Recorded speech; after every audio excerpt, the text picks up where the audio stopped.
என்ன பண்ணுறாங்க, வெளியே நின்று பார்த்துட்ருக்காங்க. காவேரி வந்து எதுக்காக மாமி வெளியே நின்று பார்த்துட்ருக்காங்க அப்படின்னு சொல்லிட்டு யோசிச்சுட்டு போகிறாங்க.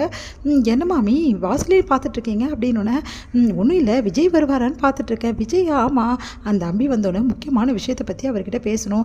என்ன விஷயம் அப்படின்னோடனே, உனக்கு ஏன் அப்படின்னு சொல்லிட்டு கேட்குறாங்க. என்ன மாமி இப்படி சொல்லிட்டீங்க, ஒரே இடத்துல இருக்கோம் அதான் கேட்டேன் அப்படின்றாங்க காவேரி. உடனே வந்து வேறு ஒன்றும் இல்லை, விஜய் தம்பி இருக்கார்ல, அவருக்கு எங்கள் சொந்தத்துலேயே ஒரு பொண்ணு பார்க்கலான் இருக்கோம். அவருக்கு தான் கல்யாணம் ஆகிடுச்சுல, கல்யாணம் ஆனான்னா அவர் பொண்டாட்டியை அவரை மதிக்காமல் விட்டுட்டு போயிட்டா. அதனால தான் எங்கள் சொந்தத்துலேயே அந்த பொண்ணை டைவர்ஸ் பண்ண சொல்லிவிட்டு ஒரு நல்ல பொண்ணாக பார்த்து கல்யாணம் பண்ணி வைக்கலான்னு முடிவு பண்ணோம். அதுக்கேற்ற மாதிரி சொந்தத்தில் ஒரு பொண்ணு கிடச்சிடுச்சு, அதனால தான் கல்யாணம் பண்ணி வைக்கலான்னு நினைக்கும். நானும் மாமாவும் சேர்ந்து முடிவு பண்ணிட்டோம் அப்படின்னோடனே அப்படியே டென்ஷனாக வராங்க காவேரி. அதெல்லாம் அவர் ஒத்துக்கணும்ல, அவர் பொண்டாட்டி நினச்சி உருகிட்டு இருக்காரு, அவர் எப்படி ஒத்துப்பார், அதெல்லாம் ஒத்துக்க சான்ஸே இல்லை அப்படின்னும் போது விஜய் இது எல்லாத்தையும் கேட்டுறாரு. கேட்டு ஓ அப்படியா அப்படின்னு சொல்லிட்டு வராரு. என்ன மாமி அப்படின்னோடனே, உனக்காக தான் வெயிட் பண்ணேன். இந்த மாதிரி எங்கள் சொந்தத்தில் ஒரு பொண்ணு இருக்குது, நீ தான் வந்து உன் பொண்டாட்டி வந்து உன்னை புரிஞ்சுக்காமல் விட்டுட்டு போயிட்டா, மதிக்கலை அப்படி சொன்னல, அதனால் அவளை டைவர்ஸ் பண்ணிவிடு, என் சொந்தத்திலேயே ஒரு பொண்ணை பார்த்து கல்யாணம் பண்ணலாம் முடிவு பண்ணிட்டோம், உனக்கு ஓகே தானே அப்படின்னோடனே, அவருக்கு அதெல்லாம் ஓகே இல்லை அப்படின்றாங்க காவேரி. நீ எதுக்கு இதெல்லாம் சொல்கிற, நீ சொல்லுப்பா அப்படின்னோடனே, எனக்கு ஓகே தான், இதில் என்ன தப்பு இருக்குது, சூப்பர் தான் நீங்கள் பண்ண வேலை, செம்மையாக யோசிச்சிருக்கீங்க, உண்மையிலே சொல்கிறேன் எனக்கும் வெறுப்பாயிடுச்சு. எவ்வளோ நேரம் தான் நானும் போய் என் பொண்டாட்டிக்கிட்ட கெஞ்சிட்டு இருப்பேன், அவள் மனசே இறங்க மாட்டேங்கிறா, எவ்வளோ சொன்னாலும் கேட்க மாட்டேங்கிறா, அவங்க அம்மா பேச்சு மட்டும் தான் கேட்குறா.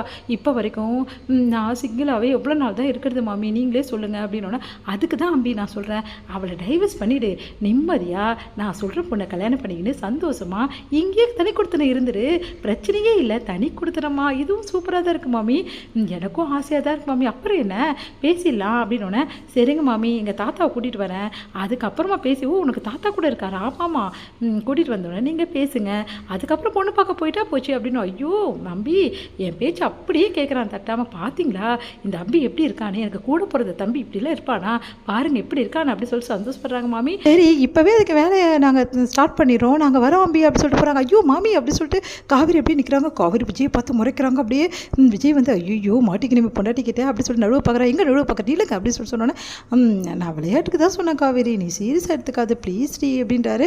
விளையாட்டுக்கா எது எதில் விளையாடுறதுன்னு தெரியல.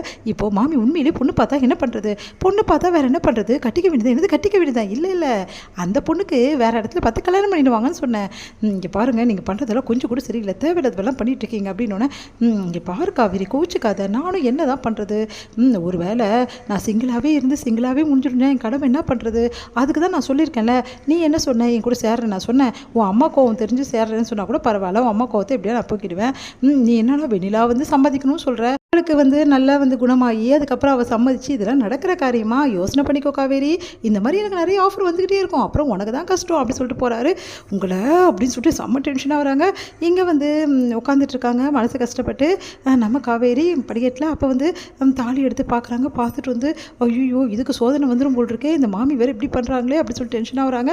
கரெக்டாக மாமி அந்த டைமில் வர, என்ன காவேரி என்ன யோசிச்சுட்ருக்க, என்னடி நோக்கு கல்யாணம் ஆகிடுச்சா, இந்த விஷயம் எனக்கு தெரியாதே, உங்கள் அம்மா சொன்னாங்க அரசல் புரசலாக, இருந்தாலும் வந்து நான் கன்ஃபார்ம் பண்ணல, இப்போ தான் பார்க்குறேன், சரிடி உன் ஆம்பளை எங்கே இருக்கான் அப்படின்னோடனே, இருக்க வேண்டிய இடத்துல இருக்காரு, சரிடி உனக்கும் ஏதாவது பிரச்சனை சொல்லிக்க, எனக்கும் டைவர்ஸ் பண்ணிட்டு என் வீட்டுக்கார வேற ஒரு கல்யாணம் பண்ணி வச்சுட்டிங்களா, ஐயோ நான் அப்படி சொல்ல வரலடி, உனக்கு ஏதாவது பிரச்சனைனா சொல்லு, நானும் மாமாவும் சேர்ந்து தீர்த்து வைக்கிறோன்னு, இதே தான் வேலை உங்களுக்கு, யார் என்னென்ன பண்ணுறாங்கன்னு சொல்லிட்டு பார்த்துட்டு அவங்க பிரச்சனை தீர்த்து வைக்கிறேன்னு சொல்லிட்டு தேவையில்லாத விஷயத்துலாம் மூக்க நுழைக்கிறீங்க, நான் மூக்க நுழைக்கிறேன், ஆமாம் நீங்கள் தான் மூக்க நுழைக்கிறீங்க அப்படின்னு பார்த்து டென்ஷன் ஆகி போகிறாங்க.